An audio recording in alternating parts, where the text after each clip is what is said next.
Mm-mm.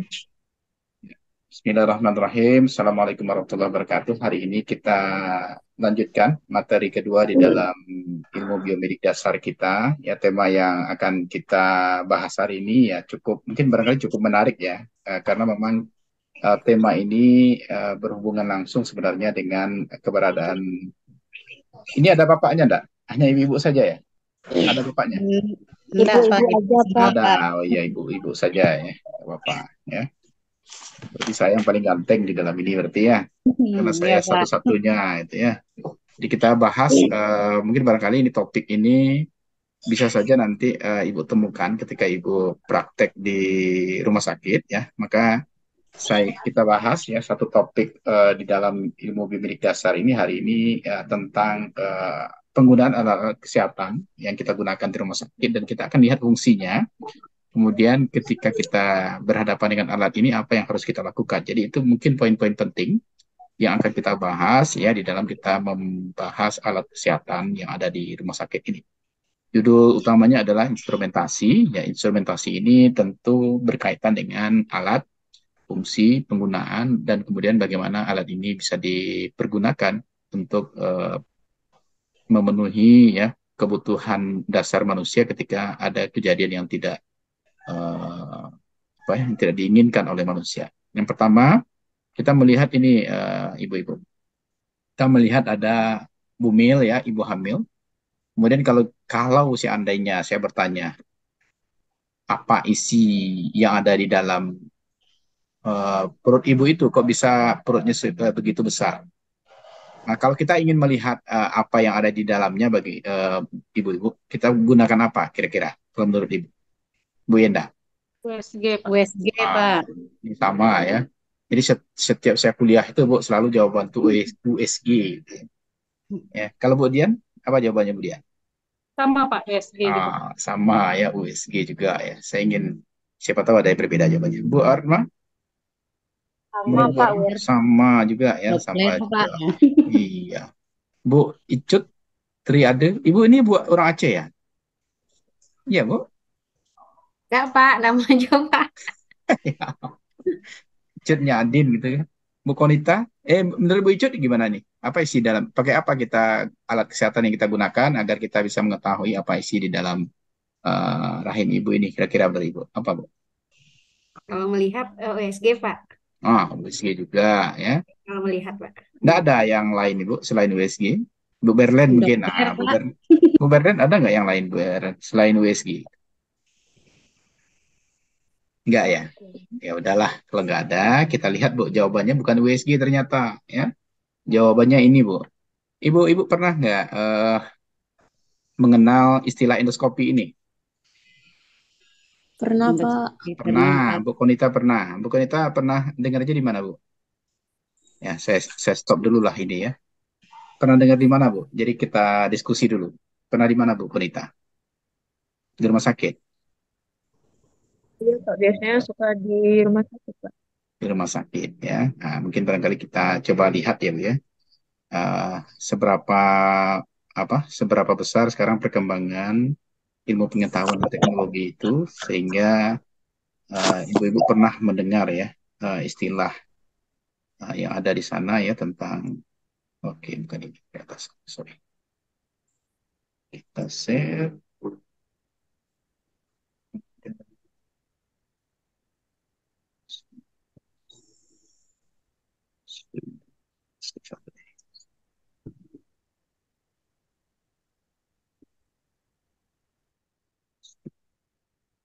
Ya.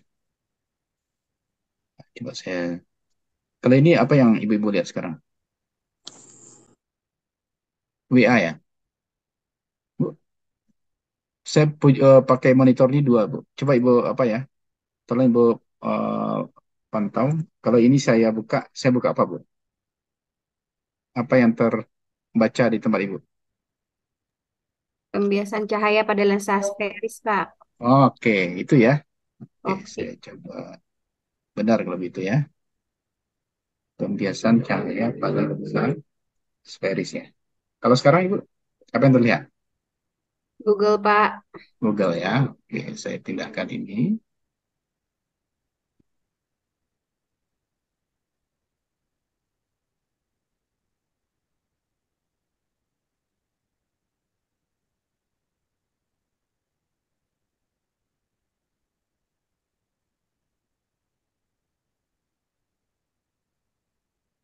Kalau sekarang apa yang terlihat Ibu? Video, Pak. Tapi Video belum ya. keluar. Oke. Kalau sekarang Ibu udah keluar dia? Laparoskopi, Pak. Suaranya terdengar nggak Bu? Dengar, Pak. Terdengar ya? Oke, sip. Silakan disimak itu ya.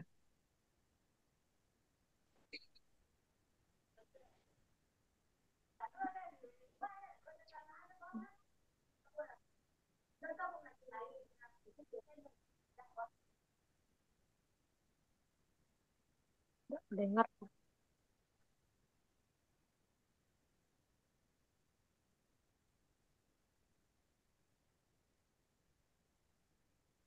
Pak, videonya memang nggak ada suara, Pak.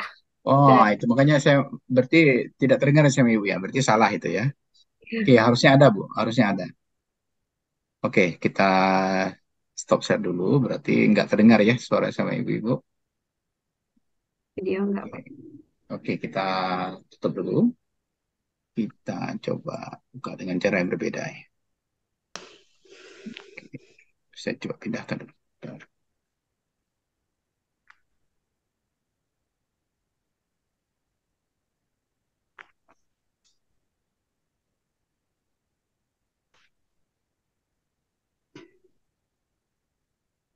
Oke, kalau sekarang Ibu, kita, kita ulangi ya. Today's topic is, what is Sekarang, Pak. laparoscopy? Oke, sip. Laparoscopy is a surgical procedure commonly used to visualize and examine the organs inside the abdomen, diagnose and treat a number of medical conditions. Laparoscopy is a minimally invasive procedure with fewer side effects, low risks, and shorter recovery time. In laparoscopy, an instrument called a laparoscope is used to look at the abdominal organs. A laparoscope is a long, thin tube with a high-intensity light and a very tiny camera at the front. The instrument is inserted through a small incision in the abdominal walls, which allows viewing of the affected area. This is made possible by the camera that sends images to a video monitor as the instrument moves along the abdomen. Laparoscopy allows the doctor to see inside the body progressively without an open medical procedure. The doctor can additionally acquire biopsy tests amid this method. Why do doctors perform laparoscopy? It is used to identify and diagnose the source of abdominal, pelvic pain, and a large variety of medical conditions. It is also used when non-invasive methods are not able to help with diagnosis. The doctor may recommend a laparoscopy to examine liver, appendix, pancreas, spleen, stomach, small and large intestine, pelvic organ, gallbladder. By using laparoscopy procedures in these areas, the doctors can detect liver disease, a mass or tumor, fluid in the abdominal cavity, the effectiveness of certain treatment, the stage of some particular cancer. Operations often performed with this procedure include the following: removal of a diseased organ, such as the gallbladder, removal or repair of organs, such as the bladder, kidneys, uterus, fallopian tubes, or the diseased part of a stomach, and tubal ligation. How is laparoscopy performed? Laparoscopy is performed as an outpatient procedure, meaning that the patient can return home the same day the surgery is carried out. During this kind of surgery, provision is made for general anesthesia, which is given intravenously. This means the patient is asleep during surgery. During surgery, a small tube called a cannula is inserted into the body through a small surgical opening, incision, below the belly button. Once inside, the cannula is used to inflate the abdomen with carbon dioxide gas, so the internal organs can be visualized. The surgeon then inserts the laparoscope through the incision.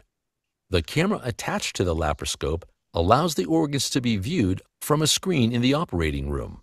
Other instruments may be inserted into the small incisions depending on the specific procedures the surgeon is performing, whether it is removing an organ, diagnosing a specific disease, taking a sample of tissue, biopsy, or repairing an organ. When the surgery is finished, the instruments are removed. The incisions are stitched and bandaged. Result: if the procedure was done for diagnosis or to view a diseased organ, the patient will meet with the doctor to go over the result of the surgery. If a serious medical condition was discovered, the doctor will discuss appropriate treatment options with such patient and come up with a plan for treating such condition. If a biopsy was taken, a pathologist will examine it and send the result to the doctor. Risk of laparoscopy. Complications are rare, but a puncture to a blood vessel or organ may cause bleeding or injury to the organ. As with any surgery, infection in the abdomen is possible. After the procedure, it is important to watch for some signs. The doctor should be contacted if you experience fever, lightheadedness, inability to urinate, a persistent cough, redness, bleeding or swelling at the incision site, and abdominal pain that gets intense over time. Thank you for watching our video. Please do not forget to like and share the video. Also, please subscribe to the channel to stay. Oke, Ibu-Ibu. Nah, sekarang ya saya bertanya nih ke Ibu. Tindakan tadi itu apa namanya? Bu, Laparoskopi. laparoskopi. Laparoskopi itu apakah? Apa yang dimaksud dengan laparoskopi itu? Satu tindakan medis yang dilakukan untuk mengetahui atau melihat berbagai kondisi yang ada dalam organ abdomen, Pak. Oke. Sebenarnya banyak ya, tidak hanya abdomen ya, banyak tempat yang bisa kita gunakan dengan laparoskopi. Dan dia tidak hanya melihat sebenarnya. Kalau laparoskopi itu sendiri, dia sudah melakukan tindakan kuratif ya, sudah pengobatan, bisa melakukan heating ya, bisa melakukan pembersihan, melakukan pemotongan dan lain sebagainya. Itu menggunakan laparoskopi. Sekarang yang menjadi topik kita di instrumentasi tadi adalah endoskopi ya. Endoskopi. Kira-kira di laparoskopi di bagian mananya endoskopi itu? Ayo, kita diskusi dulu. Nanti lah materi itu tuh nanti aman itu ya. Saudara lihat video pembelajaran saya saja tuh lengkap di sana.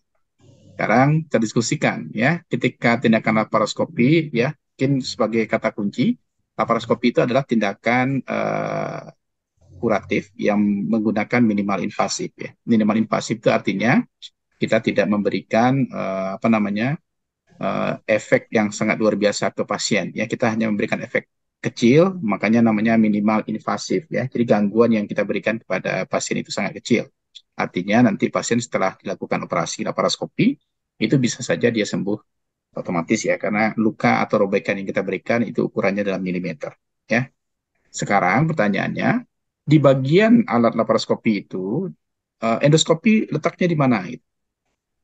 Menurut Ibu? Bu Ayu.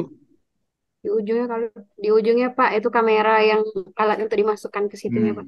Oke, jadi di laparoskopi itu ada namanya trokar ya. Trokar itu ada trokar memotong ya, ada trokar membersihkan, kemudian ada trokar yang terpenting yang menjadi pengganti mata dokter ya. Pengganti mata dokter itulah yang dinamakan dengan endoskopi ya. Nah, jadi itu. Jadi Ibu sudah bisa menjawabnya ya.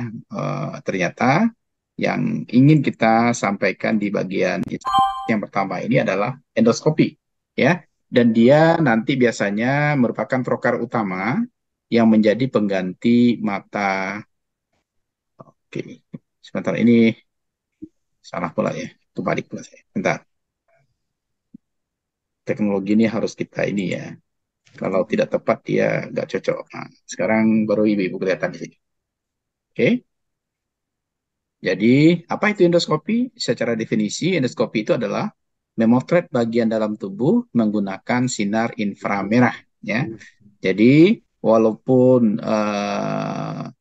tujuan utamanya adalah untuk pengganti mata dokter, tapi ingat ya, endoskopi ini ada sinar inframerah di dalamnya. Ada sinar infrared ya. Artinya sedikit banyaknya juga akan mempengaruhi tubuh. Ya. Tapi tentu untuk keadaan laparoskopi tentu minimal sekali ya.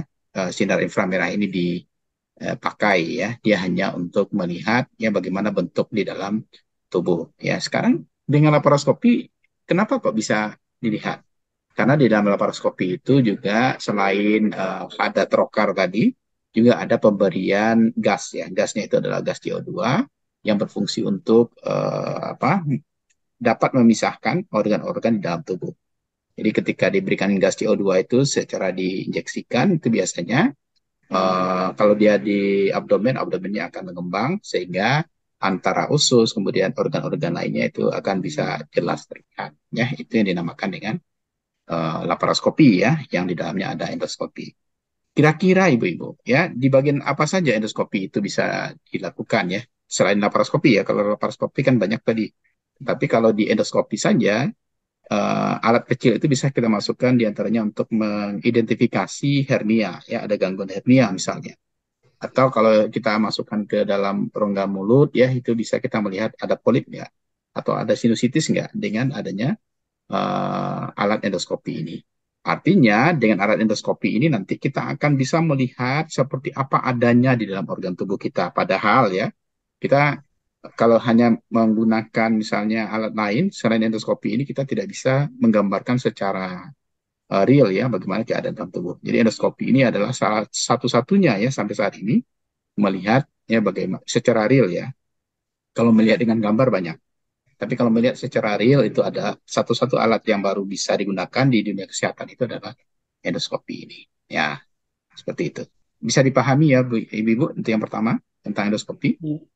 Bapak. Ya, itu endoskopi. Yang kedua, yang bisa juga barangkali Ibu temukan nanti di rumah sakit itu MRI. Ya.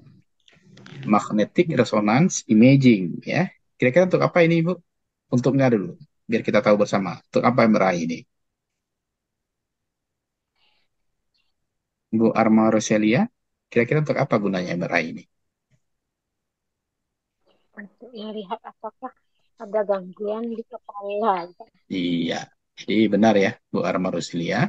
Ketika kita menggunakan MRI, satu-satunya tempat yang bisa dilihat gambarnya hanya pada bagian kepala. Ya, berbeda dengan CT scan. Ya, apa itu MRI? Ya, singkatannya jelas itu, Magnetic Resonance Imaging. Berarti kalau kita lihat dari namanya saja, dia terhindar dari yang namanya radiasi. Ya, kebanyakan alat-alat untuk melihat atau melihat citra bagian dalam tubuh itu semuanya menggunakan radiasi. Khusus MRI, dia tidak menggunakan radiasi, tapi dia menggunakan magnetic resonance. Ya, resonans itu gelombang yang beresonansi, Bapak Ibu. Ibu-ibu ya, apa lagi ya? Jadi ketika misalnya kita menggunakan MRI ini, maka cara kerjanya itu adalah cara kerja resonansi. Maka dia sangat aman sebenarnya kalau digunakan untuk melihat citra bagian dalam tubuh yang menggunakan sinar ini. Jadi, kalau definisinya, MRI ini digunakan untuk memotret. Oh ya, absen silakan aja nanti Ibu, nanti foto, udah ada yang moto tadi nggak? Saya itu paling malas Belum, foto-moto itu, Bu. Jadi ngirim-ngirim absen siapa tuh paling malas saya, serius. Ya, itu nanti Ibu aja. aja yang moto ya. Nah, Ibu yang moto, Ibu yang kirim nanti di apa ya. Oke.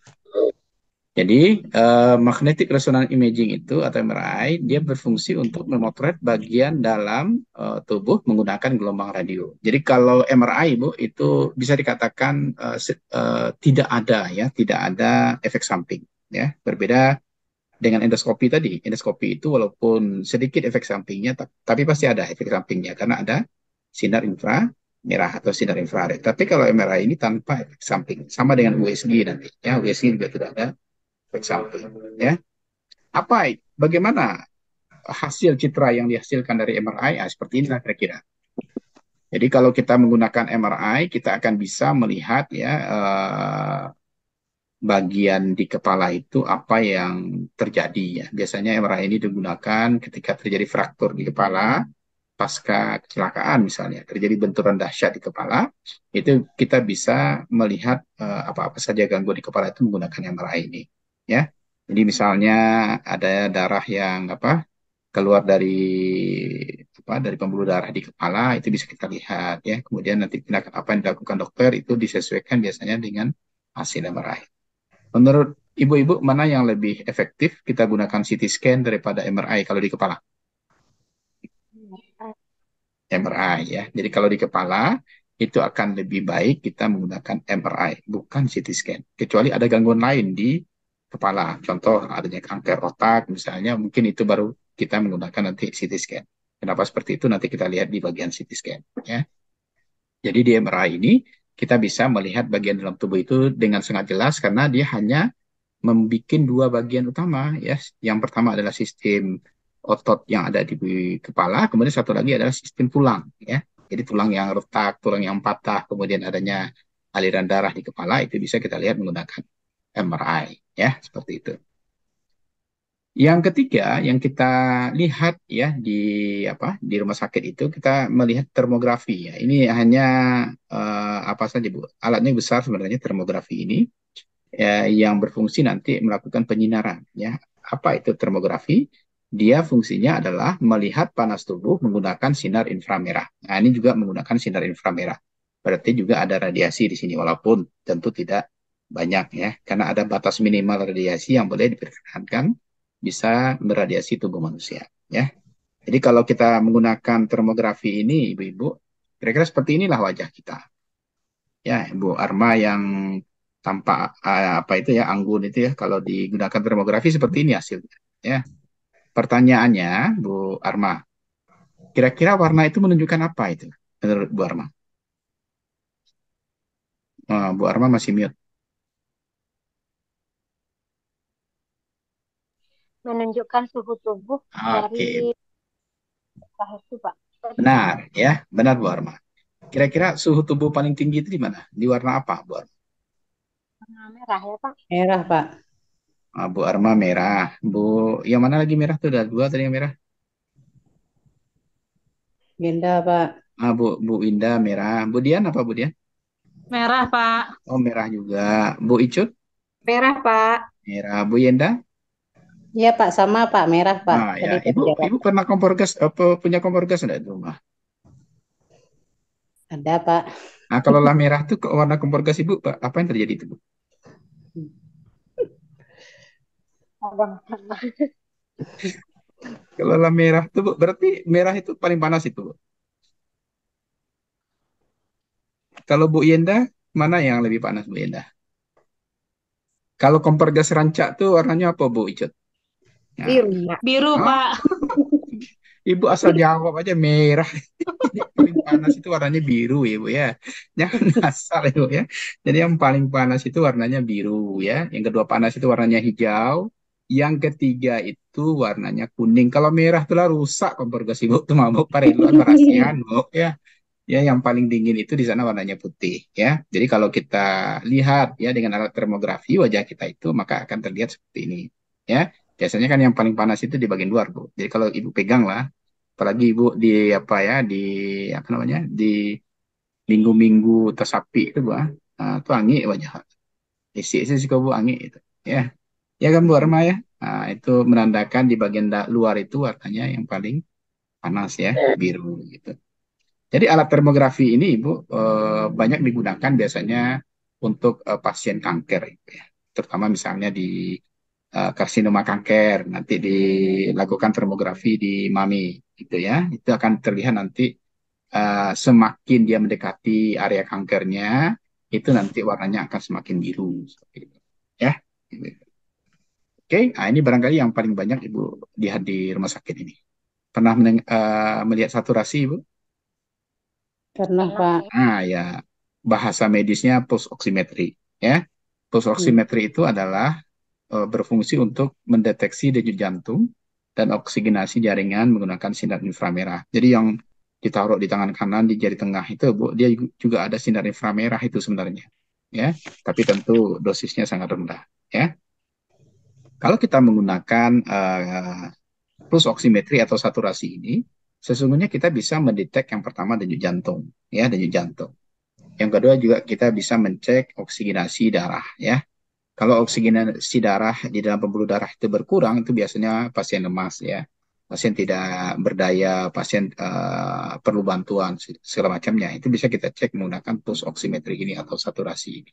Ya, ini barangkali tidak perlu saya kupas banyak karena ibu-ibu pasti banyak melihatnya. Ya, selanjutnya ini, Bu, ini mungkin barangkali yang akan sedikit kita kupas, ronsen, ya, X-ray, ya. Kalau di rumah sakit biasa atau familiar disebut dengan ronsen.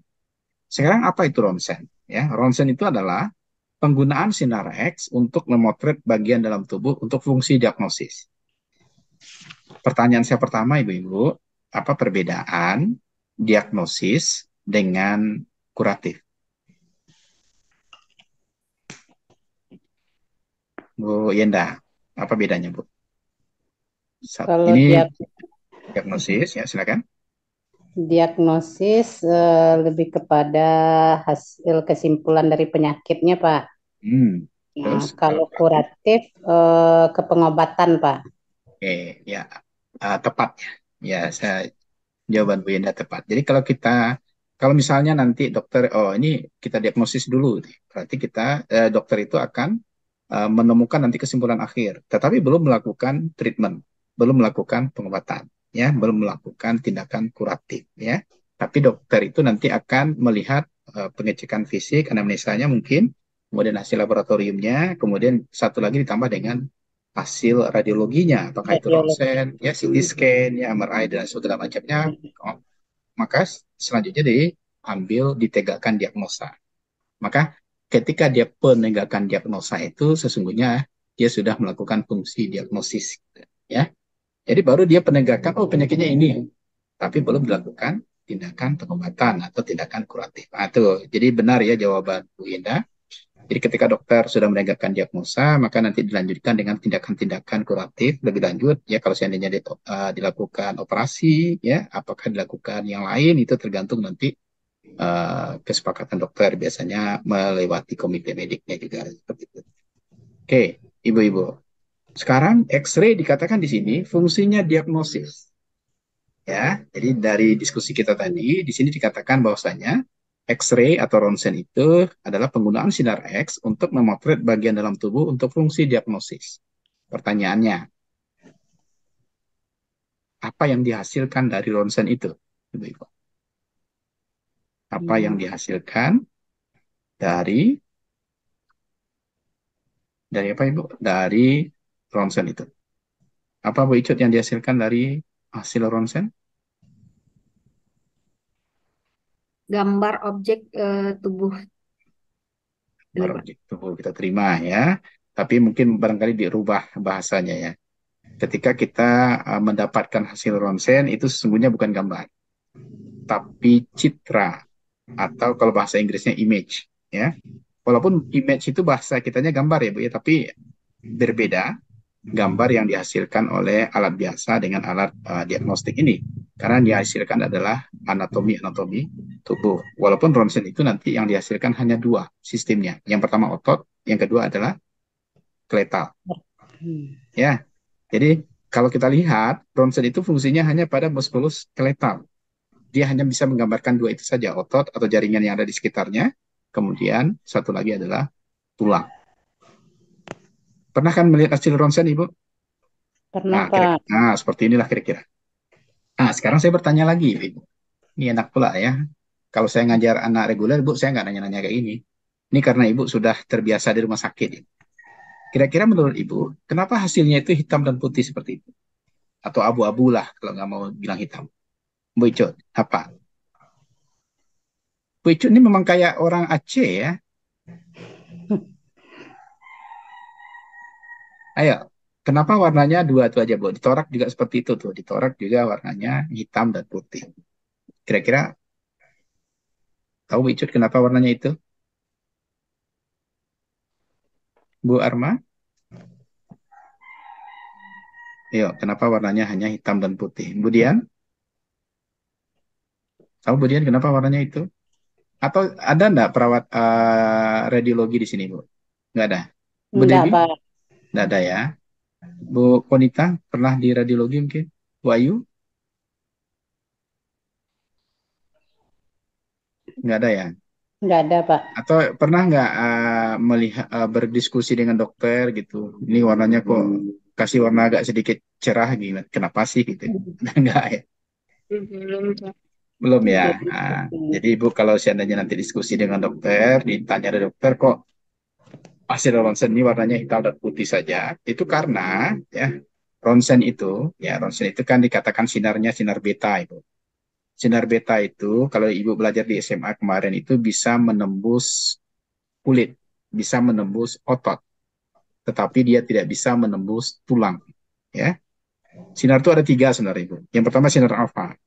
Sinar Alfa. alfa itu nggak mampu menembus kulit. Sinar beta itu mampu menembus otot, menembus kulit, menembus jaringan, tetapi dia tidak bisa menembus tulang. Sinar gamma yang ketiga itu mampu menembus tulang, Bu. Ya, maka penggunaan sinar gamma itu harus hati-hati.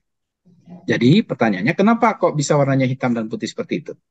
Sinar ronsen atau sinar beta itu mampu menembus jaringan, Bu, sehingga energi yang ada di jaringan itu diabsorb. Ketika diabsorb, sama aja, Bu, kalau seandainya panas, kemudian diserap oleh tubuh, maka dia menimbulkan warna hitam. Nah, makanya warna di jaringan otot itu warnanya hitam. Tetapi karena dia tidak bisa menembus tulang, maka dia tidak bisa mempengaruhi tulang. Warna tulang itu tetap putih di sana. Maka hasil dari ronsen itu tetap hitam dan putih seperti itu. Jadi kalau bertanya dokter, kok kenapa warnanya hitam? Itu karena kemampuan sinar beta itu menembus jaringan dan menembus otot. Nah, itu. Jadi kalau kita mau kolaborasi dengan dokter itu kita memang harus pintar, ya, karena dokter itu kan banyak juga yang sok tahunya itu. Jadi ketika dia sampaikan itu kita sudah bisa berargumentasi secara ilmiah, ya, kenapa warnanya hitam dan putih saja, ya, baik itu pada lengan jari-jari ini maupun pada torak, ya, warnanya tetap sama. Paham ya Ibu ya? Paham Bu Yenda? Oke, sip. Tapi ibu-ibu, perkembangan teknologi sekarang, ya, untuk penanganan kasus yang ada kaitannya dengan jaringan, seperti putusnya misalnya tendon, ya, putusnya bagian jaringan lain, ya, itu bisa juga kita memberikan warna pada sinar ronsen itu. Tetapi pemberian warna ini dengan menambahkan zat radioaktif lainnya, biasanya iodin atau barium. Ya, iodin biasanya ada yang diminumkan, kemudian ada yang diinjeksikan. Ya, yang diinjeksikan itu biasanya iodium, kemudian barium itu biasanya diminumkan. Ya, nah, maka kita bisa membuat juga bagian seperti ini, ya, dengan komputerisasi. Kenapa dia bisa menimbulkan jaringan di sini? Karena kita sudah menambahkan zat radioaktif tadi, ya, zat radioaktif yang tadi itu menyebabkan jaringannya muncul. Sehingga kalau dokter mau menangani, misalnya mau mengiting bagian tendon yang putus, itu bisa dilakukan setelah diberikan zat radioaktif lainnya. Paham ya, Ibu? Oke. Ada pertanyaan sampai di sini? Bagusnya diskusi, Bu. Karena Ibu sudah nakes beneran di rumah sakit. Jadi ketika ada bagian yang ingin didiskusikan, saya silakan. Oh ya, kebetulan saya juga ada kesempatan ya, Bu, ya. Untuk laparoskopi yang saya sampaikan tadi, Ibu, saya juga pernah mendampingi dokter, ya, kebetulan di rumah sakit di Princess Alexandra Hospital di Australia, ya. Kemudian juga saya pernah juga di Siloam Hospital di Pulau Karawaci di Tangerang, Banten, ya. Tapi kalau di Siloam itu lebih ke radioterapi. Jadi apa Ibu, keilmuan saya itu di radioterapi, di fisikawan medik, ya Bu, ya. Jadi penanganan kanker tidak lagi menggunakan diagnostik tapi menggunakan terapi. Jadi kita bagaimana caranya mengobati pasien tanpa menggunakan operasi tapi menggunakan teknologi canggih, ya. Kalau saya di S3 itu menggunakan gamma knife perfection, ya. Di S2 saya menggunakan LINAC untuk menghancurkan kanker prostat, kanker CA-mami, ya, kemudian kanker serviks seperti itu, ya. Di S3 lebih khusus saya di kanker otak. Seperti itu, Ibu. Ya. Kalau ada yang ditanyakan ketika saya menerangkan, silakan saja, Ibu. Saya akan membuka diskusi selebar-lebarnya agar ibu-ibu jadi perawat itu perawat yang mumpuni, ya, yang bisa berkiprah dan bisa berdiskusi dengan dokter dengan baik, tentu memahami anatomi fisiologi tubuh sehingga ibu bisa menguraikan ini bagiannya kemana seperti itu. Dan ibu belajar ilmu biomedik dasar, ya. Oke, ini sudah saya terangkan tadi. Kita lanjutkan, ya. Kemudian selanjutnya yang mungkin barangkali juga ibu akan bisa lihat di rumah sakit itu, nah ini yang saya bilang tadi, CT scan. Jadi CT scan sesungguhnya itu ibu harus kenal dulu apa itu CT scan. CT scan itu adalah computerized tomography scanning, ya. Jadi ada kata-kata scanning di sana, Bu. Scanning itu bahasa Indonesianya adalah selapis demi selapis. Kalau bahasa Inggrisnya slice by slice. Jadi dia akan melakukan pemotretan bagian dalam tubuh itu selapis demi selapis. Makanya Ibu kalau Ibu masuk ke ruang radiologi di CT scan itu alat itu berputar, Ibu, ya. Berputar ke kiri dan berputar ke kanan. Tujuannya adalah mengambil bagian-bagian tertentu, ya, dari misalnya kalau di abdomen, di bagian abdomen apa yang diambil, ya, kalau di kepala, bagian kepala apa yang diambil, itu dia berputar. dia akan memotret satu bagian itu dari sisi yang berbeda. Sehingga satu itu diambil dari sisi yang berbeda itu nanti disatukan, ya. Jadi slice by slice tadi disatukan sehingga dia akan membuat gambar yang sangat detail. Ya, ini ada 1, 2, 3, 4, 5, 6, 7. 7 dijadikan 1, 2, 3, 4, 5, 6, 7. Nanti disatukan sehingga gambarnya seperti ini. Penyatuannya tentu menggunakan komputerisasi, ya.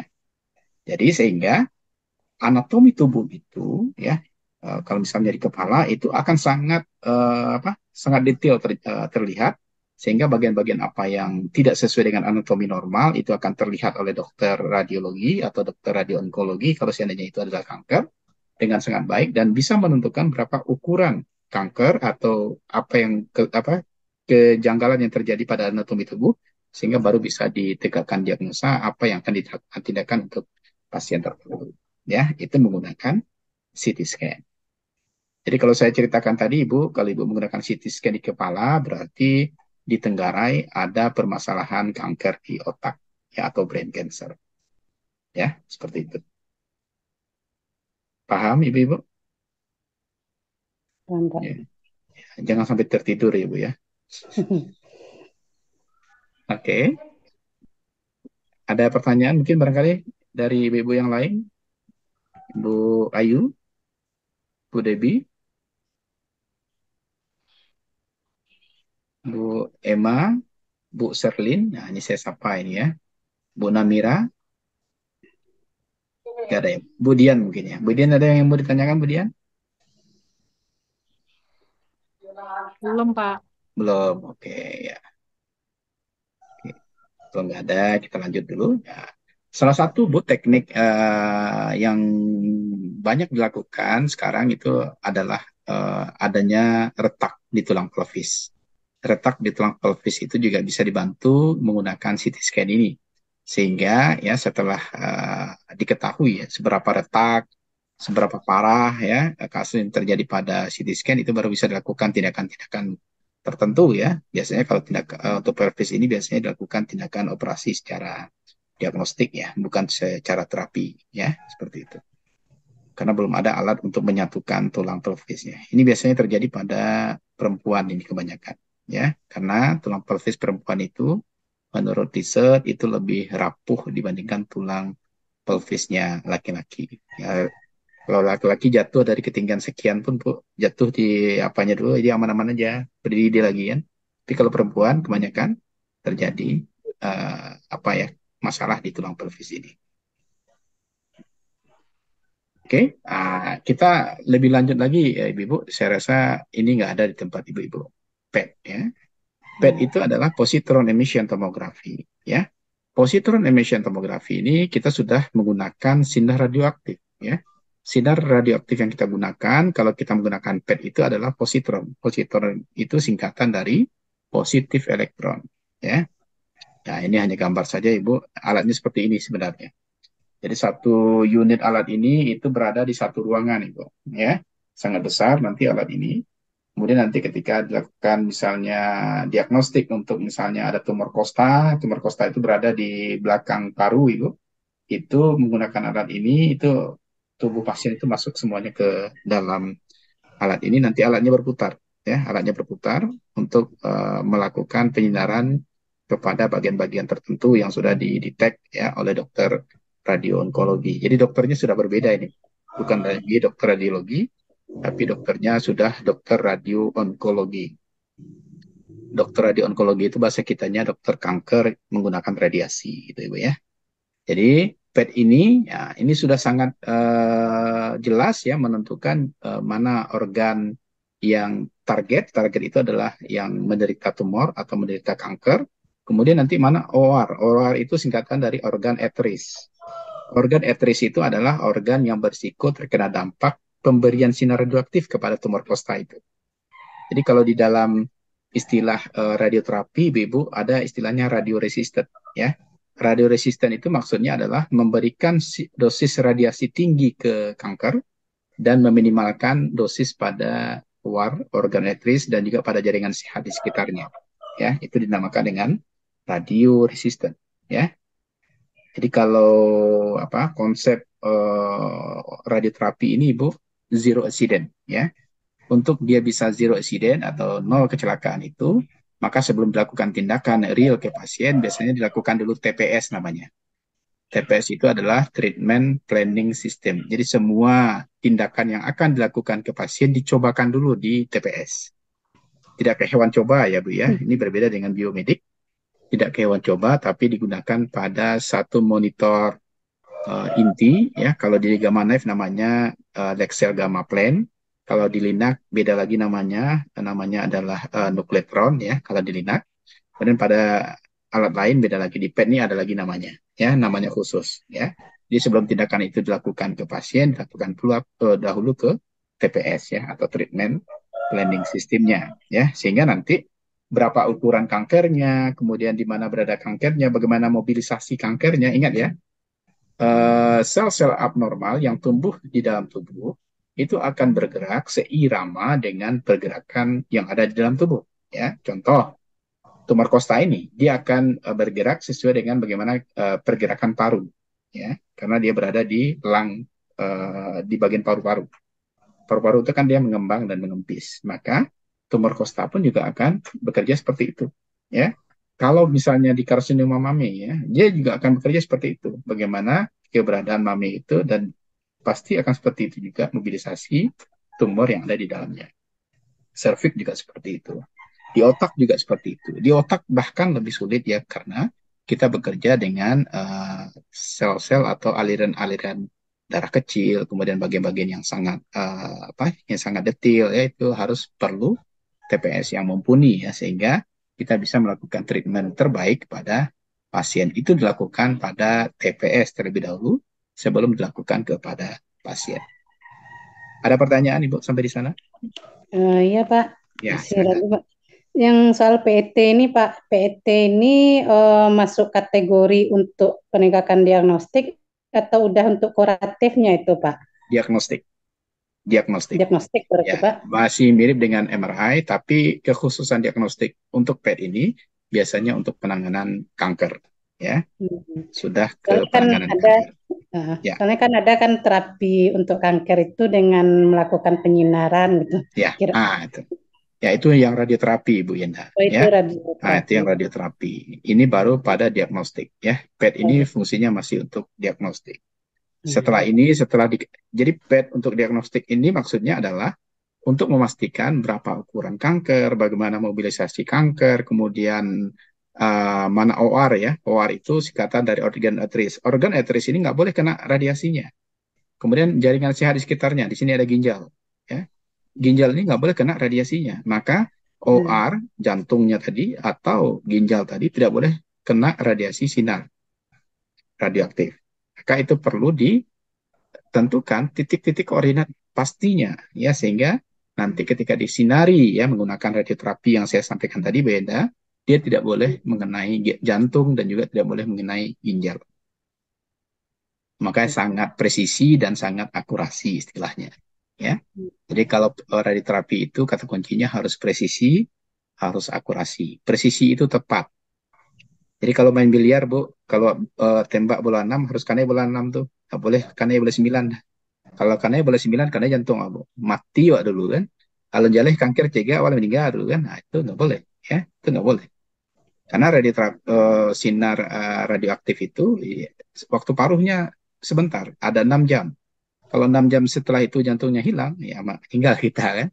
Karena tidak ada lagi aliran darah yang mengalir di pembuluh darah ya, karena jantungnya hangus ya, terbakar seperti itu.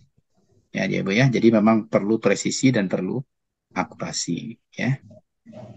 Apalagi ginjal Bu. Ginjal itu kan sistem filtrasi.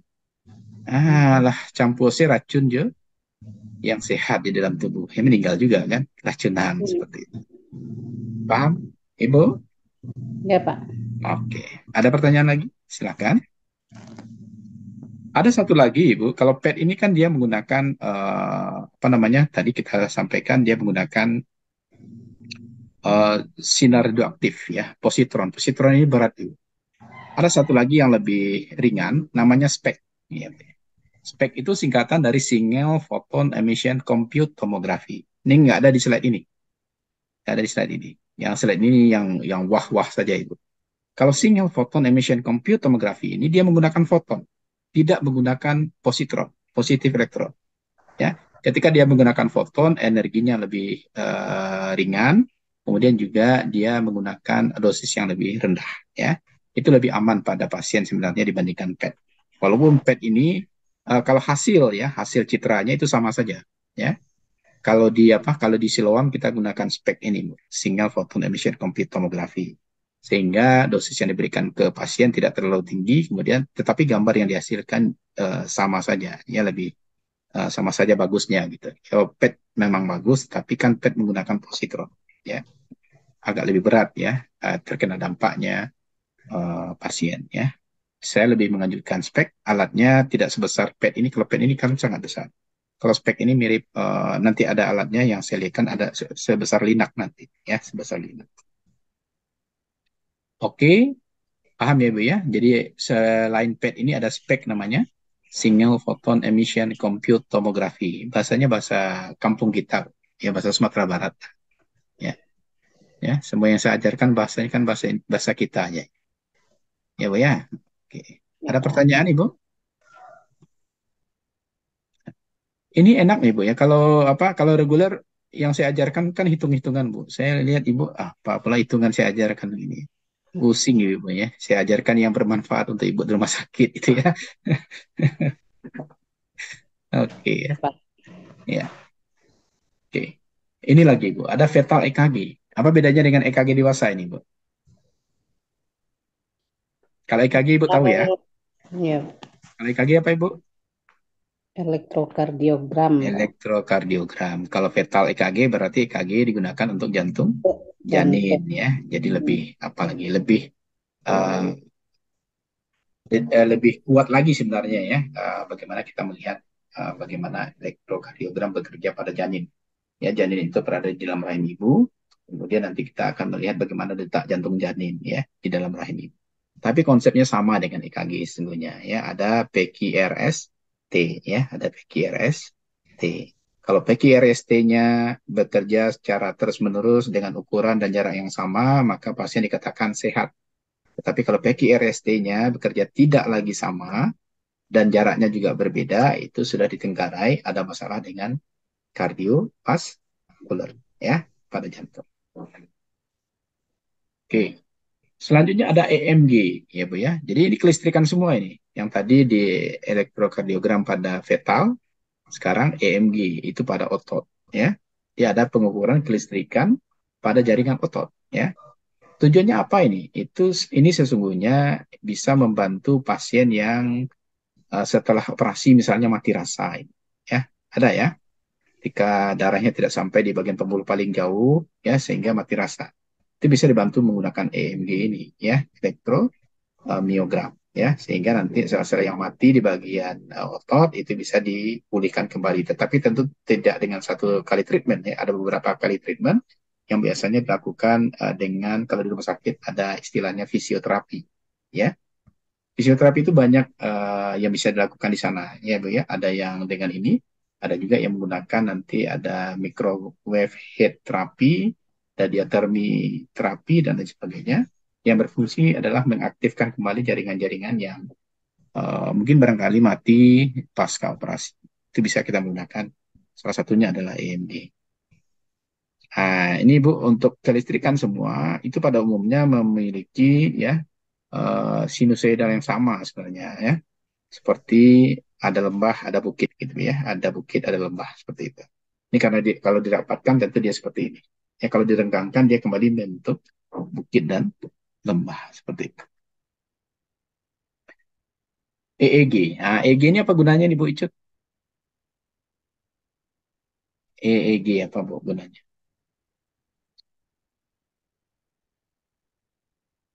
Ini kalau ada di sana Bu, kan gunanya tinggal baca aja, Ibu. Nama pulang baca. Ada jaringan Pengukuran kelistrikan pada jaringan otak. Jadi Ibu, kalau kita menggunakan EEG ini ada titik 8 biasanya. Titik 8 itu biasanya untuk mengetahui seberapa aktif pasien. Ada titik 12 itu biasanya untuk melakukan terapi agar ini titiknya berapa ini, Bu? Ya. Ini 16 ini, 12 ini kayaknya.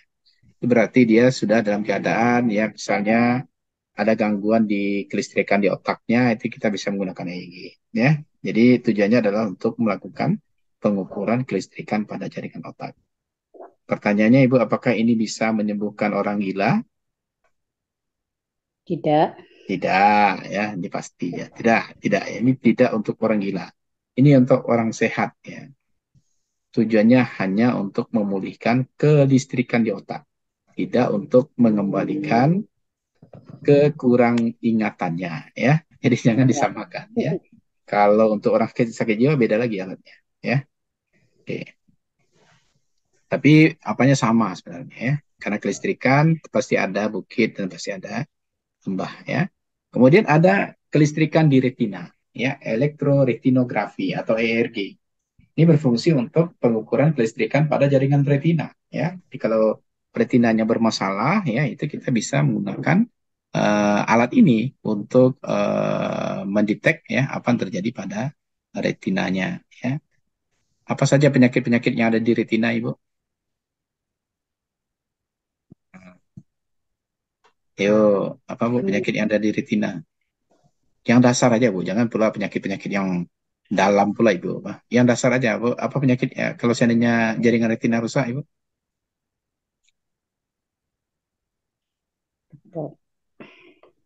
Ibu Arma ini minus berapa Ibu?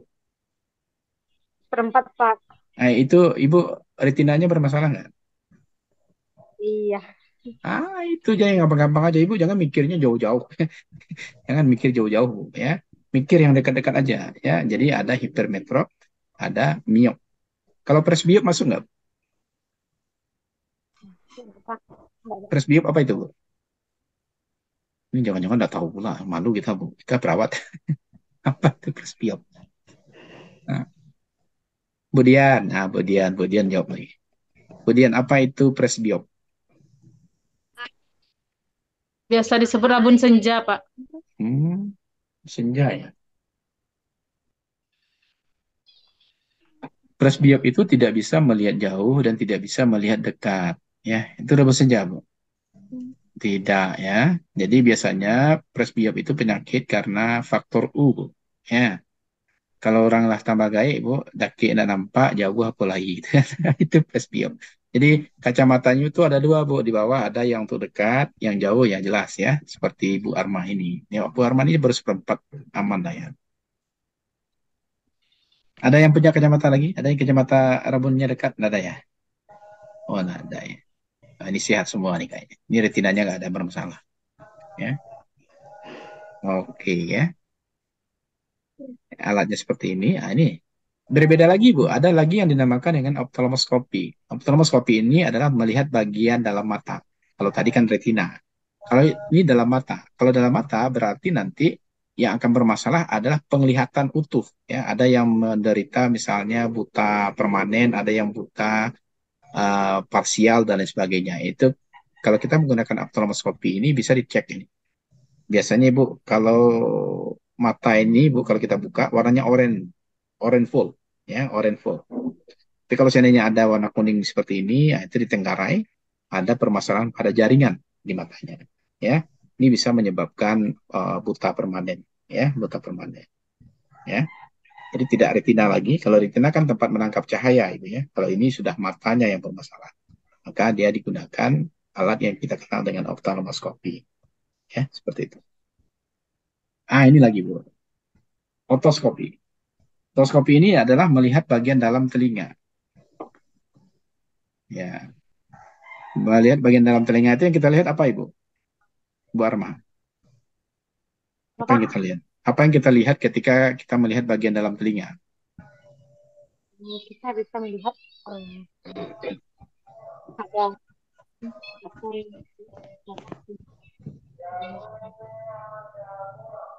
apa Bu?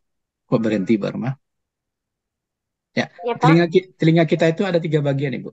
Ada telinga luar, ada telinga tengah, middle ear, ada telinga bagian dalam. Ya. Kalau kita menggunakan otoskopi ini yang terlihat yang bagian mana ini Bu? Bagian luar dan tengah, Pak. Bagian luar dan tengah ya. Jadi karena otoskopi sebenarnya luar di Jumat tua sih bisa, nah Bu Yenda. Bu Yenda Ya, tambahkan dengan tengah, jadi benar jadinya ya. Kalau ya. luar saja nggak perlu kita pakai otoskopi. Tapi kalau kita menggunakan otoskopi ini, bagian tengah itu terlihat. Karena di tengah itu ada apa, Ibu? Ad- Sekresi yang ada di telinga. Ya, pertanyaannya Ibu, ini dokter THT ini selalu promkes ini. Periksakanlah telinga Anda Hmm, minimal 1 kali 6 bulan. Ya, ya. ya kan? Nah, pertanyaannya Bu Arma sekali berapa pakai THT, Bu? Kali Kali setahun. setahun, Pak. Ada sekali setahun, nah, bagus Bu Arma tuh. Ada sekali setahun Bu Arma. Kalau Kapan ada, perlu? kalau ada sekali setahun, ya Bu Arma paling bagus itu. Nah, jadi prom, promkes terbaik Bu Arma bagusnya itu, ya, ya. Tapi saya yakin ini Bu Icut nggak pernah ke THT ini. Pernah Bu Kapan ke perlu THT? aja, Pak? Tapi ada. Kapan perlu, Pak? Ada ya berarti ya. Nah, berarti kalau Hmm. ke THT itu pasti Bila sebelum pakai dilakukan luar. tindakan oleh dokter THT itu dikasih dulu obat tetes kan? Ya, Pak. Iya kan? Kenapa? Karena ini Bu, di sini itu sudah membatu dia Bu ya. Sudah membatu ya karena kita tidak pernah melakukan medical check up ya, terutama di telinga ini. Ya. Tidak hanya Ibu, saya juga sama Ibu ya. Kalau udah bermasalah baru ke dokter ya. Padahal itu kan nggak benar ya. Oke. Nah, ini Bu, kecanggihan sekarang Bu, kalau dulu kan dokter THT itu Bu pakai ada di kening ya Bu ya. Nah, Ya, sekarang Pak. dengan otoskopi itu sudah bisa melihat monitor atau TV seperti ini. Sehingga sudah bisa dilakukan tindakan apa ya, biasanya penggunaan pinset atau apa untuk menarik ya sekresi yang sudah mulai lunak ya. Tapi kalau keras biasanya dokter nggak mau juga karena takut nanti ada iritasi dan perdarahan seperti itu. Oke ya. Kita lanjutkan. Ini USG. Ini baru jawaban Ibu yang pertama tadi ya. Sejauh ini kita melangkah baru USG. Dan USG itu sekarang sudah sampai 4 dimensi sekarang. Ya, jadi apa itu USG? USG itu adalah penggunaan gelombang ultrasonik untuk mendeteksi organ dalam tubuh. Umumnya fungsinya diagnosis ya. Jadi bukan untuk terapi atau untuk kuratif ya. Ada 2 jenis USG ini, tiga sekarang ya, 2 dimensi, 3 dimensi, dan ada 4 dimensi. Ya. Bagaimana cara kerja USG itu? Nah, cara kerjanya seperti ini sebenarnya Bu. Ada 2 sistem. Ada scanning A namanya. Scanning A itu ketika, oke, ini namanya transducer Ibu. Ya, ini yang dipegang dokter ini transducer. Transducer inilah sebenarnya yang didiamkan kemudian digerakkan. Didiamkan dan digerakkan. Tujuannya adalah untuk melakukan scanning A dan scanning B. Ketika scanning A dan scanning B dilakukan secara bersamaan dikenal dengan M scanning namanya. Ya, M scanning itulah yang digunakan untuk mendeteksi janin di dalam rahim ibu. Ya, jadi bagaimana kerjanya? How does it work? Ya, jadi nanti alat ini ketika dia didiamkan, dia akan mengambil satu titik, titik A dan titik B misalnya. Ketika dia digerakkan, dia akan bergerak menjadi titik selanjutnya. Sehingga nanti ketika dia digerakkan, didiamkan dan digerakkan, dia akan membentuk organ. Ya, ini contohnya hepar. Ya, maka dia akan membentuk hepar itu. Ya, kalau dia di janin, maka dia akan membentuk janin itu. Dan kelebihan dari USG ini karena dia tidak menggunakan radiasi, dia hanya menggunakan gelombang ultrasonik, maka dia sangat aman untuk janin. Nah, maka ini yang dianjurkan untuk janin melihat bagaimana apakah janin adekuat dilahirkan secara normal atau kehamilan dibatalkan. Kalau di luar negeri ya Bu Ibu ya. Kalau kita kan di sini apapun bentuk janin yang ada pada rahim ibu kita terima dengan lapang dada. Kan ya Bu Icut ya? Ya karena itu adalah amanah gitu. Tapi kalau ibu di luar negeri ya, kalau ada kehamilan yang tidak adekuat, misalnya kakinya satu ya, atau jantungnya ada masalah, itu bisa dilakukan aborsi legal ya. Tapi di kita tidak ada itu ya, kita tidak ada. Makanya kalau di Indonesia USG itu gunanya untuk melihat jenis kelamin gitu ya. Padahal fungsi USG bukan itu ya.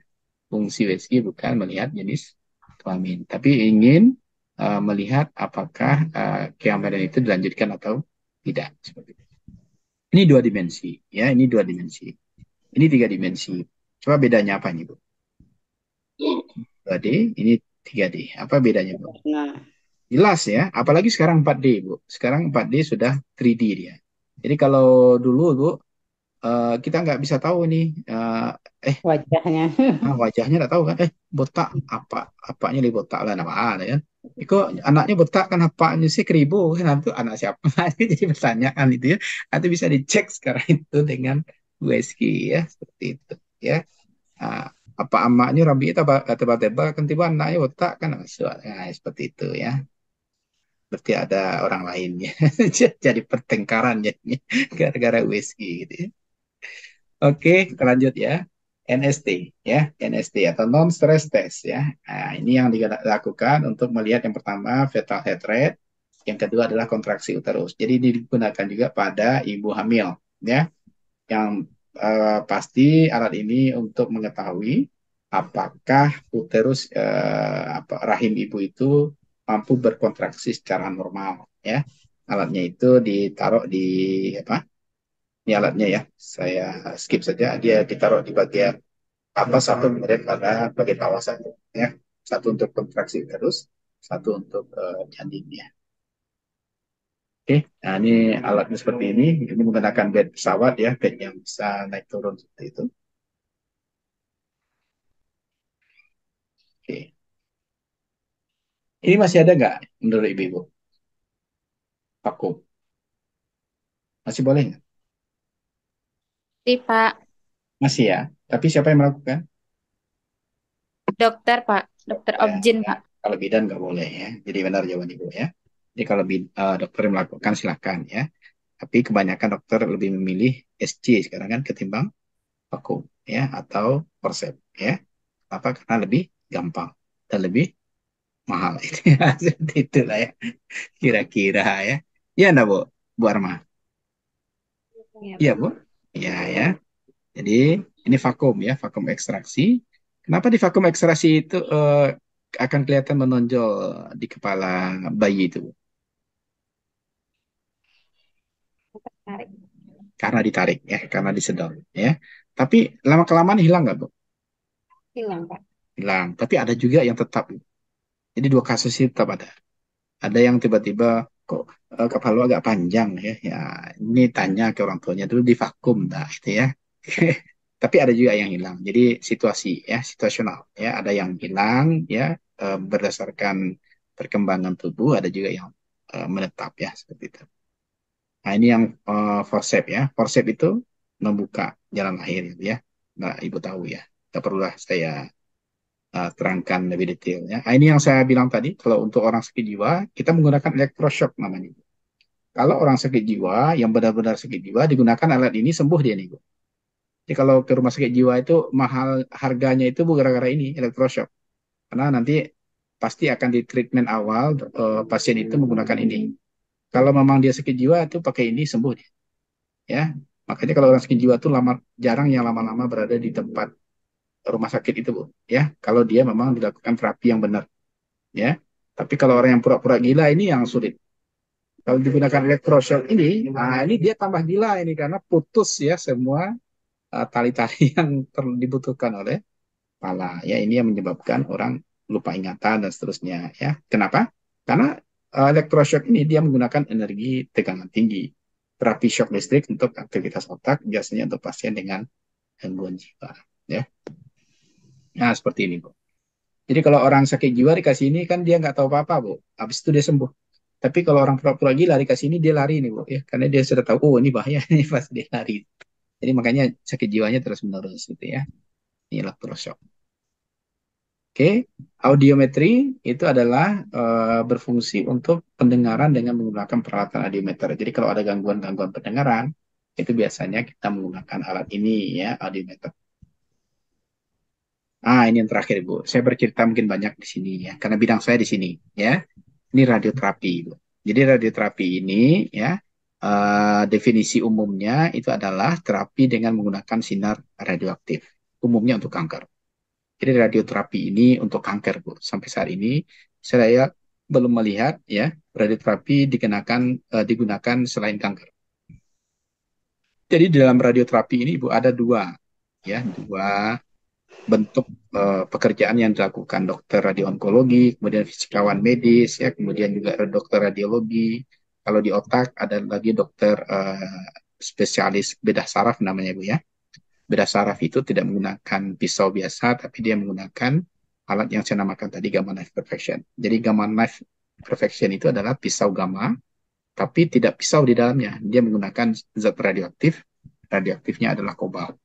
Saya bercerita dulu sebentar tentang radioterapi ini, Bu. Radioterapi ini ada dua jenis atau dua bentuk penanganan yang dilakukan. Yang pertama, kita namakan dengan EBRT tulisannya.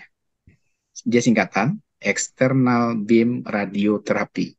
Itu EBRT. Kalau biasanya kalau saya ngajar reguler, Bu, EBRT saya bilang kan. External Beam, karena kan bahasa Inggris E itu kan I ya, Bu ya, EBRT. External Beam Radiotherapy. Artinya dia melakukan penyinaran dari luar. Nah, ini yang dinamakan, Bu. Kalau ini lung cancer misalnya, ini alatnya dinamakan LINAC. Dia akan menyinari lung cancer itu dari luar. Makanya dia dinamakan dengan EBRT. External Beam Radiotherapy ini nama lainnya adalah teleterapi. Ya, Bu. Jadi teleterapi ini nanti tergantung nanti radioaktif apa yang digunakan. Contoh RD. RD itu radon itu. Radon itu biasanya digunakan untuk kanker serviks. Yodium itu biasanya digunakan untuk prostat. Lung cancer ada juga yang menggunakan radium atau RD ini atau radon ya. Radon ini ya. Nah, radon ini ketika digunakan misalnya pada kanker paru, maka nanti dia akan disinari dari luar. Coba perhatikan, Bu. Ketika disinari dari luar, pasti jaringan lainnya terkena dampak radioaktif ini. Tetapi karena basically ya radioterapi menggunakan EBRT ini adalah menggunakan foton, ya Ibu ya, LINAC ini foton, nanti gamma knife perfection juga foton, maka nanti untuk agar tidak terkena jaringan sehat di sekitarnya, kemudian organ etris di sekitarnya, perlu dilakukan TPS, ya Bu ya. Jadi yang pertama EBRT, ya, external beam radioterapi. Yang kedua itu ada brachytherapy namanya, ya. Brachytherapy itu bagaimana menanam zat radioaktif itu ke dalam tubuh menggunakan sistem implan seperti pemasangan IUD di KB gitu ya, di bidan ya. Jadi untuk penanganan kanker, contoh karsinoma mami, Bu. Karsinoma mami itu adalah kanker payudara. Ketika misalnya zat radioaktif, kita contohkan saja yodium. Yodium ditanam misalnya di dalam target ya, targetnya itu adalah kanker itu sendiri. Maka nanti sekian jam ya dia akan meluruh bersamaan dengan hancurnya kanker karsinoma tadi ya, mami tadi ya. Nanti kemana dia hilang? Dia akan bermuara langsung ke sekresi tubuh ya, misalnya ke keringat ya, ke air seni ya, BAK kemudian BAB, kemudian juga ke tempat lain ya. Jadi dia hilang bersama dengan mobilisasi atau sistem yang ada di dalam tubuh ya. Seperti itu. Nanti bagaimana cara melihatnya? Kita melakukan observasi namanya. Ya, dokter radiologi, fisikawan medis, kemudian juga dokter radiologi dan juga perawat di keperawatan kritis ya. Jadi biasanya joining kami itu keperawatan kritis Ibu, atau keperawatan gadar gitu ya. Itu nanti akan ngecek bagaimana perkembangan pasien di observasi. Seperti itu. Jadi itu barangkali Ibu-Ibu ya untuk pertemuan kedua kita di biomedik dengan saya ya. Dengan yang lain mungkin barangkali akan berbeda topik ya. Kalau saya diberikan topik yang berkenaan dengan fisika medis ya. Ada yang mau Ibu-Ibu tanyakan? Saya persilakan. Terutama mungkin barangkali di radioterapi ya. Mungkin ada pengalaman Ibu-Ibu ya, atau mungkin ada pasien, mungkin teman atau siapa yang pernah dilakukan selain radioterapi pun boleh ya. Mungkin barangkali kita bisa diskusikan seperti itu. Silakan Ibu-Ibu. Ada Ibu? Atau sudah paham saya terangkan? Pak, saya mau nanya sedikit. Ya Bu Dia. Banyak boleh Bu Dia, jangan sedikit. Itu Pak, kalau radioterapi itu apakah sudah diaplikasikan di Sumbar, Pak? Soalnya saya belum. Ya, itulah Ibu ya. Itu masalahnya Ibu. Di Sumbar sebenarnya yang sedang mengembangkan sekarang itu kan penerimaan tahun ini sudah ada fisikawan medis itu, Bu. Kebetulan yang ikut-ikut di tahun ini itu adik-adik saya semua yang lulusan UI, lulusan ITB, lulusan Undip, ya itu ya.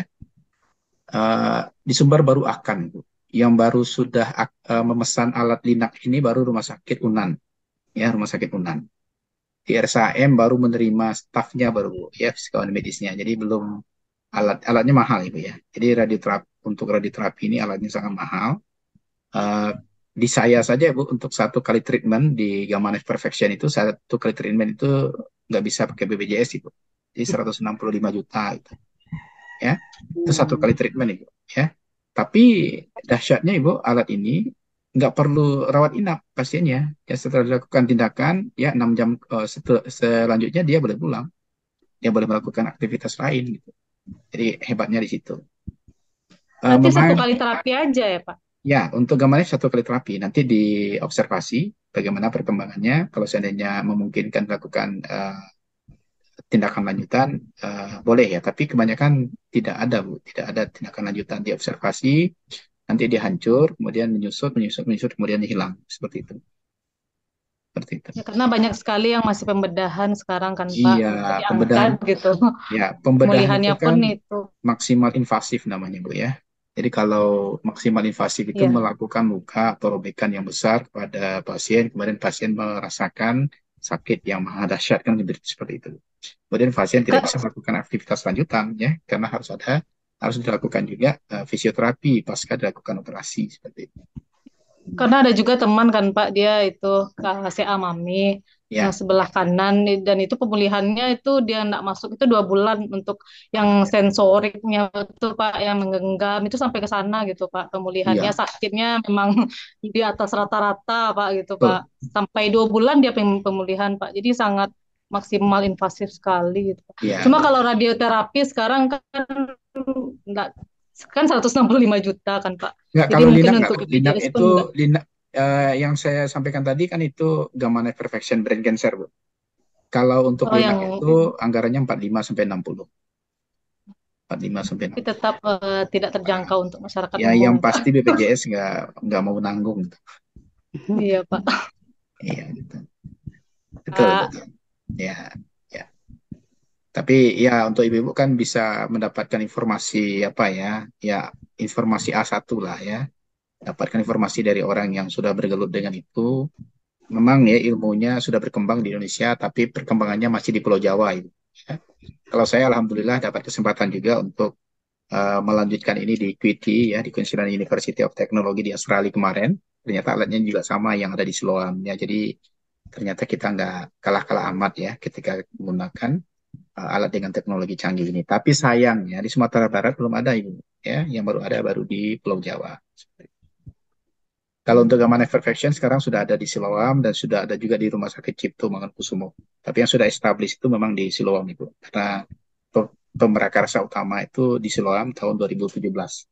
Kalau seandainya kemarin Siloam berdiri di Padang itu Bu, mungkin radioterapi berkembang di Padang. Cuman karena kemarin kan ditolak ya, jadi nggak jadi ada. Jadi nggak jadi ada itu. Ya, seperti itu. Ada Bu Yanda pertanyaan? Silakan. Sebelum saya Ya, Pak. tutup. Ya, Penasaran dengan radioterapi ini juga, ya, Pak. silakan, Karena kan silakan. banyak juga dari teman-teman keluarga yang Ya, menderita kanker tuh mungkin karena penanganannya masih ilmunya belum yang secanggih ini, mungkin kan di ya, banyak yang tidak tertolong gitu kan, Pak. Jadi untuk radioterapi ini, misalnya pada pasien-pasien yang kankernya itu bisa enggak stadium akhir gitu masih bisa enggak Pak bisa, dilakukan? bisa Dan yang Bu Yanda. sepengetahuan Bapak, apakah tingkat keberhasilannya itu tinggi gitu kan Pak? Soalnya kan bisa kita kasih informasi. Jadi Ya, kalau ada yang menanyakan nanti atau yang apa kan bisa kita jelaskan juga gitu ya. Pak. Jadi saya jawab Bu Yanda, bisa Bu Yanda. Jadi untuk Gamma Knife Perfection saja ada satu apa? Dia memang orang kaya di Jakarta ya, tapi stadiumnya itu udah stadium 4 ya.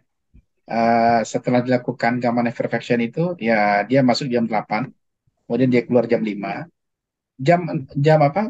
Jam 6 itu dia sudah aktivitas. Kemudian eh, paginya besok dia sudah olahraga sama anaknya. Ya, kalau Ibu, coba kita biar ini ya Bu ya. Kita tambah aja lah waktu kita ini ya Bu ya. Ya Kita Pak. coba lihat ya Bu ya, supaya Ibu juga bisa. Oh, sorry. Kalau ini saya takut nggak terdengar soalnya. Sebentar.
Nah, ini Bu. Ini yang saya bilang tadi Bu, dia udah sembuh sekarang.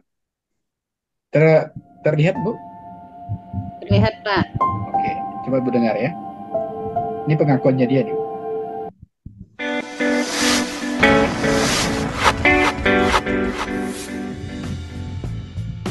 Indonesia is the largest archipelago in the world and can be found in the heart of Southeast Asia. Its unique geographic location provides Indonesia with an abundant source of natural resources, making this country a major contender in many fields, including health. Several years ago, the availability of advanced medical equipment in Indonesia was not as broad as it is today. The only form of treatment available for patients with brain disorders was conventional brain surgery or lobotomy. Now, Gamma Knife Radiosurgery is available in Indonesia. Gamma Knife Center Indonesia or GKCI is functioning at Siloam Hospital's Lipo Village, Tangerang since 2012. Gamma Knife Center Indonesia, Siloam Hospital's Lipo Village is the first perfection-based radiosurgeries program in Southeast Asia and the only one in Indonesia to provide Gamma Knife radiosurgery for patients. Gamma Knife is the latest standards in non-invasive radiation surgery for brain tumors, functional disorders, and artery-venous malformations. With the presence of Gamma Knife Center Indonesia, it is likely to establish Indonesia as a major healthcare destination for patients with brain disorders in desperate needs of Gamma Knife radiosurgery treatment, especially in Southeast Asia and surrounding regions. Gamma Knife Perfection is the latest generation of stereotactic radiation surgery, utilizing a high level of accuracy with no discomfort and protections against radiations to normal brain cells for all patients. Gamma Knife Perfection is the first Gamma Knife unit in Indonesia and Southeast Asia. In Gamma Knife radiosurgery, over 190 narrow beams of radiations are focused on the targeted tumor or other brain deformation. Hence, the quantity of radiation beam passed through the normal brain cells is much lower, yet has a high enough dose of radiations on the target location where all of the directed beams are focused on. The accuracy of Gamma Knife radiosurgery is in sub-millimeters, so it does not damage the surrounding uninfected cells and in some rare cases only causes minor side effects, compared to conventional radiation treatments or conventional surgery. This is assured by a multidisciplinary treatment approach comprises clinicians and clinical scientists. Gamma Knife therapy can generally be done in one day. There is no need for inpatient care, no anesthesia, no ventilators, and no scars, which are usually associated with conventional surgery. It can be said that Gamma Knife radiosurgery is bloodless surgery. The first step of the procedure is preparation. In this procedure, patients are attached to a frame for their head. This is for stereotactic localization as well as to prevent the head from moving when undergoing the procedure. The following process is stereotactic imaging. This process is where a team of doctors determine the size, position, and shape of the target that needs to be treated. The following procedure is delineating a tumor or target by a neurosurgeon and those planning by a medical physics specialist. The final treatment plan will be reviewed by a team of neurosurgeons, radiation oncologists, and medical physicists. When a schedule for radiosurgery has been decided, the process can then be executed. When the treatment is complete, patient could go back to their home on the same day, but the patient's condition is regularly checked for the next few months to ensure there is no remissions. Gamma knife radiosurgery pertains to quality assurance, where each process requires systematic planning to ensure the gamma knife procedure corresponds to the patient's need, so that they are content with the level of treatment received and retaining the quality of the whole procedure. Gamma knife radiosurgery can also be conducted without the use of the frame, which is referred to as frameless radiosurgery. This is generally done if the size of the tumor is relatively large or close to a very sensitive critical structure. Gamma Knife Center is the only center in Southeast Asia and broad experience of treating large tumors with frameless radiosurgery in multiple fraction. Gamma knife itu suatu alat yang dedicated khusus untuk brain. Suatu penyakit tertentu, misalnya suatu penyakit tumor jinak otak yang kecil volumenya dan letaknya, namanya dalam istilah Inggris itu deep seated, istilah di dalam. Dalam sekali artinya, kalau kita membuka dengan operasi tradisional, maka akan banyak sekali ruginya. Otak yang normal dan menimbulkan kerusakan. Maka pada kelainan seperti itu, gamma knife jadi suatu prosedur yang utama. Ini yang disebut dengan minimal invasive radiosurgery. For example, Miss Vera Dewi, age 45, this mother of 3 children underwent gamma knife radiosurgery in September 2013 to treat meningioma that she had been diagnosed with. Before undergoing gamma knife radiotherapy, the size of the tumor in Miss Vera Dewi's brains was 1.22 cc, and a year after undergoing radiotherapy, the tumor only shrank to 1.08 cc. Gamma knife radiosurgery is different from other tumor therapies. The process is fast, accurate, and leaves no scars on the head like conventional surgery. A day after undergoing radiosurgery, Miss Vera Dewi was able to go back to her daily routine, like playing table tennis with her children and even continue with her hobby of sewing. Saya bersyukur bisa mencoba teknologi gamma knife itu. Jadi saya merasa mempunyai harapan untuk sembuh dan bisa melaksanakan aktivitas saya seperti biasa. Saya masih bisa beraktivitas seperti biasa dengan bermain pingpong bersama anak saya. Gamma Knife Center Indonesia, Center of Excellence in Radiosurgery, of its located at Siloam Hospital's Lipo Village. For more information, please contact 021-546-0055, extension 2421, or 2. Ya, itu udah iklannya ya. Nah, gitu ya. Gitu ya, Ibu-Ibu. Jadi perkembangan teknologi lah seperti itu sekarang ya. Ya, setidak-tidaknya Ibu-Ibu ya tidak tertinggal informasi lah ya. Bahwasanya ada tindakan kuratif lainnya selain diagnostik ya, yang melakukan pembedahan. Ya, kita juga bisa melakukan tindakan lain ya, diantaranya adalah menggunakan radioterapi. Oke, Ibu-Ibu, ada lagi yang mau ditanyakan? Nah, saya matikan dulu.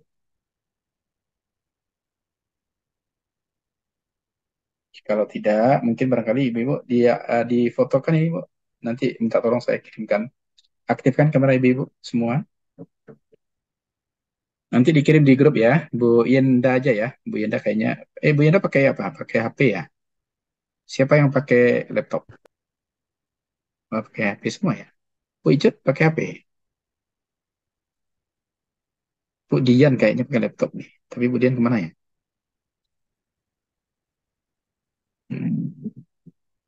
Oke, siapa yang bisa ambil bukti kehadiran kita ini, Ibu? Silakan. Bu Namira, Bu Berlen, bisa di-on-kan kameranya. Bu Konita lagi dinas ya? Iya, Bu. Pak, lagi di rumah sakit. Oh, iya, iya, sip, sip, sip. Bu Dian, ambil bukti kehadiran Bu Dian. Bu Serlin tidur ya? Oke ya, diambil Bu Dian. Silakan Bu Dian diambil fotonya. Nanti dikirim di grup ya. Oke. Ya, silakan Bu Dian.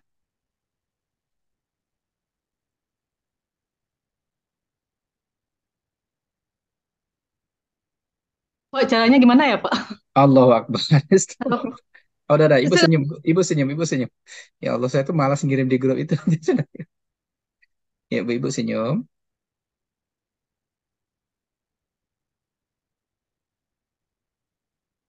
Kita udah menunggu apa ya? Bu Dian ngambil, ternyata Bu Dian ini nggak bisa ini.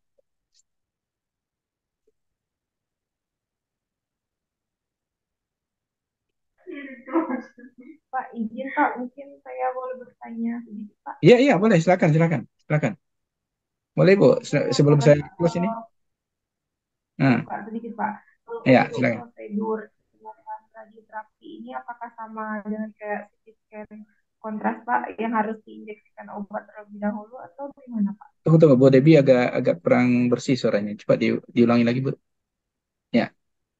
Nah, izin Pak, kalau Hmm. misal untuk tindakan radioterapi ini apakah sama seperti tindakan CT scan kontras Pak yang harus diinjeksikan obat terlebih dahulu? Beda, Bu, beda. Jadi kalau di radioterapi ini, Bu, ada tahapan-tahapan yang harus dilakukan nanti, ya. Yang pertama, itu penting untuk memastikan kita menggunakan radioaktif apa. Jadi nanti akan berkonsultasi dengan radiofarmaka namanya, Bu. Radiofarmaka itu nanti akan dihasilkan pertama oleh, kalau di Indonesia itu Bapeten, sebagai pengawasannya, yang kedua Batan, Ibu. Nah, ya. Kemudian kalau di luar negeri, Ibu, kita bekerja sama dengan IAEA namanya, Ibu, ya. Ya, itu internasionalnya. Kalau di Indonesia itu ada Batan dan Bapeten. Kemudian tindakan selanjutnya sebelum melakukan treatment ke pasien, kita melakukan TPS namanya, Bu. TPS tadi ada Ibu lihat di video itu ada gambar otak itu ya di video di komputer tadi itu kan. Itu TPS namanya. Jadi kita memastikan ukurannya berapa, mobilisasinya seperti apa, tingkat keganasannya bagaimana, itu inikan dulu ya. Kemudian kalau kontrasnya Ibu bilang tadi kan untuk gambar itu beda ya. Itu kan radioaktif kita berikan agar gambarnya lebih bagus. Ini enggak, kita kuratif ini. Kita pengobatan. Kita menghancurkan kanker ya. Kita menghancurkan kanker sekarang. Tidak lagi seperti yang saya sampaikan di instrumen tadi, tapi kita sudah melakukan pengobatan kanker menggunakan radioaktif. Makanya tadi Bu Sarifah Dewi tadi itu kan bisa melakukan aktivitas sebagaimana biasanya setelah dia dilakukan treatment menggunakan kobal, menggunakan gamma knife perfection. Gitu ya Bu Dewi ya. Berbeda ya Bu Dewi. Tidak untuk kontras CT scan ya. Kalau CT scan kontras itu beda ya. Biasanya juga PET scan juga seperti itu kontras ya. Tapi ini adalah tindakan kuratif pengobatan kanker menggunakan sinar radioaktif. Dan tahapannya panjang ya sebelum dilakukan kepada pasien. Seperti itu Bu Dewi. Ya Pak, terima Ya. kasih Pak. Oke, sama-sama Bu Dewi. Terakhir mungkin Bu Dewi, saya akhiri ya pertemuan kita hari ini. Assalamualaikum warahmatullahi wabarakatuh. Waalaikumsalam warahmatullahi wabarakatuh. Terima kasih, Pak. Terima kasih, Pak.